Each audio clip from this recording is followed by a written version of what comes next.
बिस्मिल्लाहिर्रहमानिर्रहीम। सब तो पहले मैं ਤੁਹਾਡਾ ਬੜਾ ਸ਼ੁਕਰਗੁਜ਼ਾਰ ਹਾਂ ਮੀਆਂ ਸਾਹਿਬ, ਤੁਸੀਂ ਹਮੇਸ਼ਾ ਕਰੰਟ ਇਸ਼ੂਜ਼ ਤੇ ਗੁਫ਼ਤਗੂ ਕੀਤੀ ਤੁਹਾਡੇ ਆਪਣੇ ਚੈਨਲ ਦੇ ਹਵਾਲੇ ਨਾਲ ਤੁਸੀਂ ਹਮੇਸ਼ਾ ਇੱਕ ਪੋਜ਼ਿਟਿਵ ਪੈਗਾਮ ਦਿੱਤਾ ਦੁਨੀਆ ਭਰ 'ਚ ਤੇ ਮੈਂ ਤੁਹਾਡਾ ਬਹੁਤ ਸ਼ੁਕਰਗੁਜ਼ਾਰ ਹਾਂ ਸਭ। ਕਰਤਾਰਪੁਰ ਰਾਹਦਾਰੀ ਤਾਰੀਖੀ ਮੁਕਾਮ ਤੁਹਾਨੂੰ ਯਾਦ ਹੋਏਗਾ ਕਿ ਸਿੱਖਾਂ ਦਾ ਇੱਕ ਉਹ ਮੁਕਾਮ ਹੈ ਜਿੱਥੇ ਦੁਨੀਆ ਭਰ ਤੋਂ ਸਿੱਖ ਆਉਂਦੇ ਨੇ ਨਨਕਾਣੇ ਤੋਂ ਬਾਅਦ ਕਿ ਬਾਬਾ ਗੁਰੂ ਨਾਨਕ ਦੀ ਉੱਥੇ ਇੱਕ ਜਗ੍ਹਾ ਮੜੀ ਵੀ ਹੈ ਔਰ ਕਬਰ ਵੀ ਬਣੀ। ਪਿਛਲੇ ਸਾਲ ਨਵੰਬਰ 'ਚ ਵਜ਼ੀਰ-ਏ-ਆਜ਼ਮ ਪਾਕਿਸਤਾਨ ਨੇ ਇਹਦਾ ਬਾਜ਼ਾਬਤਾ ਇਫਤਤਾਹ ਕੀਤਾ ਸੀ। ਉਸ ਤੋਂ ਪਹਿਲੇ ਮਾਰੂਫ ਕ੍ਰਿਕਟਰ ਨੌਜਤ ਸਿੰਧੂ ਪਾਕਿਸਤਾਨ ਆਏ ਸੀ ਵਜ਼ੀਰ-ਏ-ਆਜ਼ਮ ਦੀ ਹਲਫੇ ਬਰਦਾਰੀ ਤੇ ਉਹਨਾਂ ਨੇ general army chief Kamarjit Bajwa ਸਾਹਿਬ ਨੂੰ ਇੱਕ ਰਿਕੁਐਸਟ ਕੀਤੀ ਸੀ ਕਿ ਜੀ ਸਾਡਾ ਰਾਹਦਾਰੀ ਖੁੱਲ੍ਹਿਆ ਜਾਏ, ਸਾਂਝੇ ਦਰਸ਼ਨ ਕਰਨ ਆਉਣੇ ਹੁੰਦੇ ਨੇ, ਭਾਰਤ ਤੋਂ ਨਾਲ ਸੂਬਾ ਹੈ ਅਤੇ ਸਾਨੂੰ ਇੱਥੋਂ ਦੇ ਦਰਸ਼ਨ ਨਹੀਂ ਹੁੰਦੇ। ਅਤੇ ਆਰਮੀ ਚੀਫ ਅਤੇ ਪ੍ਰਾਈਮ ਮਿਨਿਸਟਰ ਨੇ ਇੱਕ ਆਲਾ ਇਕਦਾਮ ਦਿੱਤਾ ਬਹੁਤ ਮੁਖਾਲਫਤ ਦੇ ਬਾਵਜੂਦ, ਜਿਹਦਾ ਦੁਨੀਆ ਭਰ 'ਚ ਬੜਾ ਅੱਛਾ ਸਮਝ ਗਿਆ कि उन्होंने कहा जी करतारपुर राहदारी बनाई जाएगी। रोज़ाना सिखान तो रोज़ाना जान हज़ारों तादाद अरबों रुपये खर्च करके हुकूमत पाकिस्तान एक ऐसी प्लेस बनाई जी दुनिया की मिसाल मिल गई। और इस मामले वज़ीर-ए-आज़म पाकिस्तान इमरान खान को जितना भी शुक्रिया अदा किया, सलाम पेश किया, ना सिर्फ सिखा ने आलमी इस्लाम वालों भी उन्होंने शुक्रिया अदा किया, मुसलमानों ने खुशी का इजहार किया, इंसानी हकूक की तंजीमां ने, साढ़े मौजूदा चेयरमैन डॉक्टर आमिर अहमद साहब इंतहाई नेक ईमानदार आदमी, उन्होंने भी इस अमल से भरपूर किरदार अदा किया, दिन रात मेहनत की पाया तकमील वास्ते और अज तुहाडे सामने मौजूद है। और उतों भारत समेत दुनिया भर के सिख रहनुमा और मुसलमान भाई और दीगर लोग आते हैं, देखते हैं आके कि 11 महीने की कलील मुद्दत अरबां रुपए के प्रोजेक्ट पाकिस्तान ने की शाहकार बनाया। बाबा गुरु नानक एक इंसान दोन शख्सियत का नाम, उन्होंने अपनी जिंदगी के जो दर्श दिते हैं, इंसानियत ना प्यार, मुसलमानों ना खसूसी प्यार, बाबा मियाँ मीर सरकार ने उन्होंने बाबे उन्होंने अपने कलाम च रखा, गुरु ग्रंथ जिक्र किया।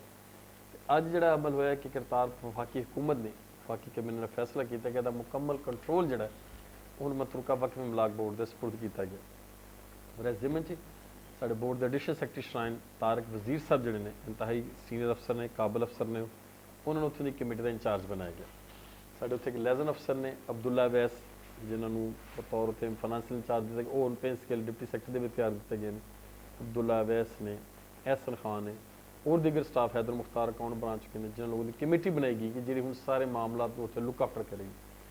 पहले मतरूका वक्फ इमलाक बोर्ड का कंट्रोल सिर्फ गुरुद्वारे की हद तक से अंदर तक केयर टेकर सारा आना जाना, उन मेहमान चाहे सिख यात्री हो, चाहे पाकिस्तानी हो या गैर मुल्की मेहमान जेडे भी उत्थे आते हैं उत्थों के दर्शन करने वास्ते या उत्थों की जियारत वास्ते, देखने वास्ते, दीद लिए सियाती टूरिज्म, मजहबी सियाती टूरिज्म वास्ते वो गुरुद्वारा आते हैं। तो उन्होंने वास्ते बहुत ही बड़े प्रॉब्लम सी स्कूल टूरिज्म का, या 17-18 महकमे उत्थे मौजूद सन वफाकी हुकूमत, जिहदी वजह नाल मसाइल वध रहे सी। मेरा ख्याल है हुण एक बड़ा अच्छा इकदाम है जिहड़ा वफाकी हुकूमत ने सर अंजाम दिता है, उहदे वज़ीर-ए-आज़म पाकिस्तान का शुक्रिया अदा किया जाता है। और chairman board doctor Aamir Ahmad sahab पहले भी इतने इनिशिएटिव ले रहे थे वफाकी हुकूमत नाल मिल के, हूँ भी उन्होंने पिछले दिनों बहुत इस सिलसिले मीटिंगां कीतियां करतारपुर के वाले नाल।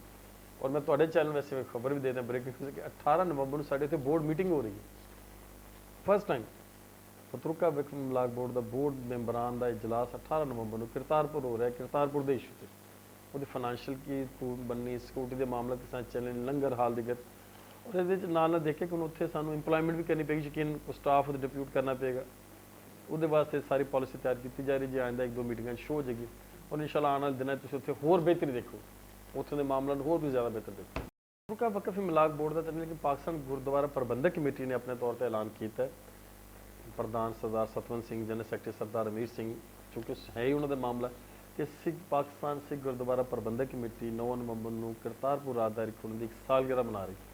वो वज़ीर-ए-आज़म पाकिस्तान का शुक्रिया अदा करने, उन्होंने कहना कि वज़ीर-ए-आज़म पाकिस्तान इमरान खान ने सिख कौम के दिल च अपना घर कर लिया, तारीखी दाम।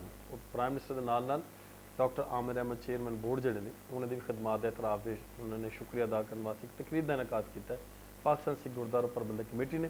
लेकिन मतरूका वक्फ इमलाक बोर्ड यकीन उन्होंने इश्तराक होगा, असीं उन्होंने शामिल होवांगे, यकीनन मुसलमानों की खुशी गमी शामिल रहंदे ने।